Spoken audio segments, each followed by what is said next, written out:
সৃষ্টি করেছি। এরপর আল্লাহ তাআলা বলেন ওয়া খালাকা মিনহা যাওজাহা ওয়া বাসসা মিনহুমা রিজালান কাসীরান ওয়া নিসা। আল্লাহ তাআলা বলেন এরপরে ওই যেই প্রাণ থেকে আল্লাহ আমাদের রূহ বের করেছেন, আল্লাহ তাআলা বলেন ওয়া খালাকা মিনহা যাওজাহা, আমি তার থেকে তার জোড়া তার সঙ্গিনীকে আমি আল্লাহ বের করেছি, সৃষ্টি করেছি। এইবার হলো দুইজন, একজন হলো পুরুষ আর একজন হলো নারী। আল্লাহ তাআলা বলেন ওয়া খালাকা মিনহা যাওজাহা ওয়া বাসসা মিনহুমা রিজালান কাসীরান ওয়া নিসা। আল্লাহ তাআলা এবার এই দুইজনের মাধ্যমে গোটা পৃথিবীব্যাপী নারী পুরুষের বিস্তার ঘটিয়েছেন। সুবহানাল্লাহ। এখন এই দুইজনের মাধ্যমে আল্লাহ তাআলা একটা গঠন দিয়েছে, স্ট্রাকচার দিয়েছে। কেউ নারী কেউ পুরুষ। নারীকে, নারীর সৃষ্টিগত গঠন আমরা জানি।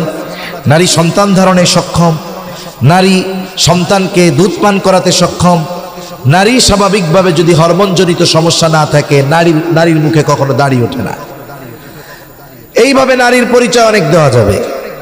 এটা সৃষ্টিগত পার্থক্য। পুরুষের পার্থক্য আছে, এতো আমরা বুঝি সবাই, এটা লম্বা বিশ্লেষণ করে বলার দরকার নেই। এই যে পার্থক্য হলো, এটা সৃষ্টিগত পার্থক্য। এখন আসেন শরীয়তের মধ্যে নারী পুরুষের পার্থক্য কি। একটা দুইটা গুরুত্বপূর্ণ পার্থক্য আমরা তুলে ধরি। এক নাম্বার, একটা মেয়ে যখন প্রাপ্তা বয়স্কা হয়, সে বালেগা হয়, এই সময় থেকে নিয়ে 50-55 বছর পর্যন্ত সন্তান ধারণের সময় আর সন্তান প্রসবকালীন পরবর্তী কিছু সময় ব্যতীত একজন সুস্থ নারী প্রতি মাসে 3 থেকে 10 দিন সে অসুস্থ থাকে। এবং এই সময়গুলোতে আল্লাহ তাআলা তাদের জন্য নামাজকে মাফ করে দিয়েছেন, নামাজ কাজা করা লাগবে না। কিন্তু রোজার মাসে যদি অসুস্থতা আসে, তাহলে তিনি এই সময় রোজা রাখবেন না, পরবর্তীতে এটার কাজা করে নেবেন। শরীয়তের মধ্যে আর একটা পার্থক্য আছে সম্পদ বন্টনের ক্ষেত্রে। ওয়ারিসি সম্পদ বন্টনের ক্ষেত্রে একটা পার্থক্য যদিও দৃশ্যমান মনে হয়। নারীকে দেওয়া হয়েছে পুরুষের অর্ধেক, আর পুরুষকে দেওয়া হয়েছে 2 জন নারীর সমপরিমাণ, দ্বিগুণ।